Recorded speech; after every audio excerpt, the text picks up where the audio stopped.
আসসালামু আলাইকুম বন্ধুরা, আপনারা দেখতে পাচ্ছেন এই যে আমার হাতে একটি গোল্ডেন 8 জাতের পেয়ারার সায়ন, এটা আমরা সংগ্রহ করেছি। তো আমার এই যে অরুণ ভাই দেখতে পাচ্ছেন, মিষ্টি মানুষ, তিনি কলম বাঁধবে। তো প্রথমে দেখেন কিভাবে সায়নটাকে রেডি করে নিল। ভাইটা এখানে কেন কাটলেন? এখানে এখন চাষে কলমের একটা সাইন হলো, মানে আজ আপনি এরকম করে কাটলেন কেন? এইখান থেকে পাতা বাড়াবি, কুশি বাড়াবি এখান থেকে। আচ্ছা ঠিক আছে, হ্যাঁ।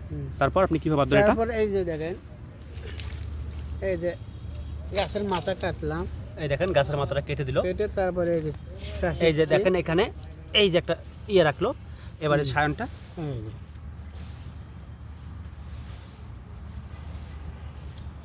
এই যে সায়নটা দেখেন ভি এর মতো করে কাটলো। আচ্ছা ভাই, আমরা এটা কেন এরকম করে কাটলেন কেন? এটা মিল হওয়ার জন্য। আচ্ছা, এটা মিল করার জন্য এভাবে কাটলো। এই যে জিনিস দেখেন, এই যে একটু সাইড, এই দেখেন,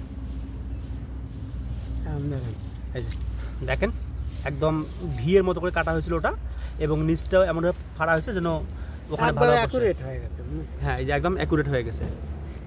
তারপরে এই যে পলিথিন দিয়ে ফিতে দিয়ে পেঁচে দেওয়া হয়।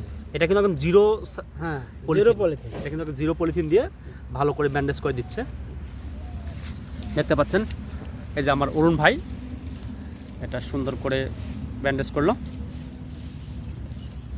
ভাই এটা মোটামুটি কতদিন পর ফুটবে? 15 থেকে 20 দিন।